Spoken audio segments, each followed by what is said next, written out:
Oh, hello there, and thanks for joining Uncomplicated Math today. Today we're going to be looking at how to divide a fraction by another fraction. And by the end of this video, you'll know the steps involved when dividing fractions by another fraction. So let's get started. So in question number 1, we're being asked to divide the fraction 2/3 by the fraction 1/4. So looking over to the right-hand side here under our steps involved, we can see that our first step is to follow the fraction division steps of keep, change, and flip. And now I'm sure that you've noticed underneath for steps 2 and 3, we're going to be multiplying the fractions. And in case you're wondering, why exactly are we multiplying the fractions here when we're supposed to be dividing? Well, when we divide a fraction by another fraction, it's the same thing as multiplying the first fraction by the reciprocal of the second fraction. And in case you're wondering, what exactly is the reciprocal of a fraction?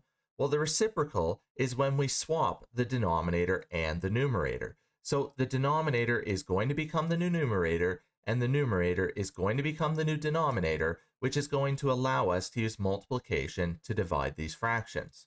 So let's get started following the fraction division steps. So our first step is to keep the first fraction the same. So 2/3 is going to stay as 2/3. It's not changing.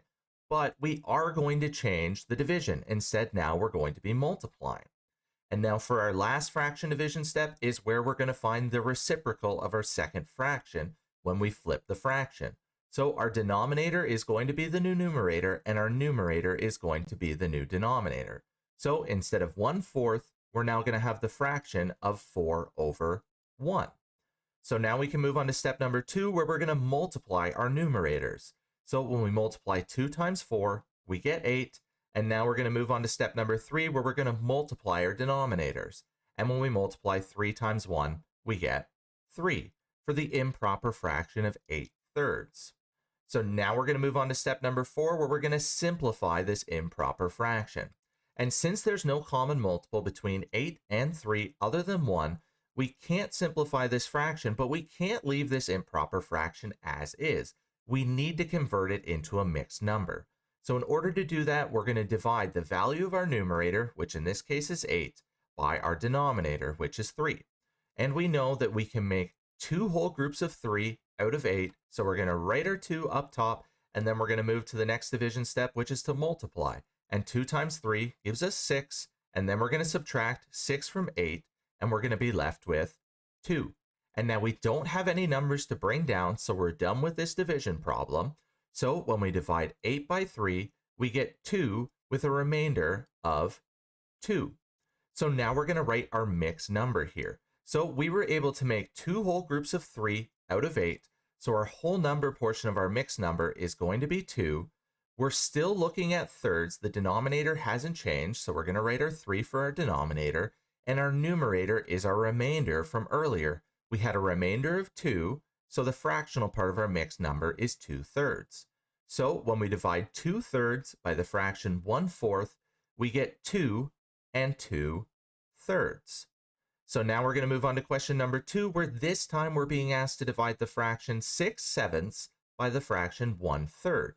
So remembering our fraction division steps, we're going to keep our first fraction the same. It's still going to be 6/7. And then we're going to change the symbol. So now we're going to be multiplying instead of dividing. And then we're going to flip our second fraction. So instead of 1/3, it's now going to be 3/1. So now we're going to move on to step number 2, where we're going to multiply our numerators.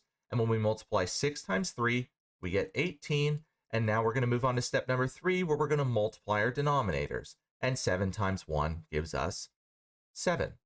So now we're going to move on to step number 4, where we're going to simplify this fraction. And again, there's no common multiple between 7 and 18 other than 1, but we cannot leave this improper fraction as is. We need to convert it into a mixed number. So once again, we're going to divide the value of our numerator by the value of our denominator. And working through the division steps from left to right, we can't make a group of 7 out of 1, so we're going to move from left to right and think, how many groups of 7 can we make out of 18? Well, we know that we can make 2 groups of 7 out of 18, and when we multiply 2 times 7, we get 14, and then we're going to subtract 14 from 18, which is going to leave us with a remainder of 4. So when we divide 18 by 7, we get 2 with a remainder of 4. So now we can write our mixed number for our answer. So for the whole number portion of our mixed number, we had 2 whole groups of 7, so we're going to write our 2 up top, and then our denominator hasn't changed for the fractional part of our mixed number, it's still in sevenths, and then our numerator was our remainder from earlier, and we had a remainder of 4, so the fractional part of our mixed number is going to be 4 sevenths. So when we divide 6 sevenths by 1/3, we get the mixed number of 2 and 4 sevenths. So hopefully by now you understand the steps involved when dividing a fraction by another fraction. Help make math less complicated by smashing those like and subscribe buttons. As always, enjoy today's math journey.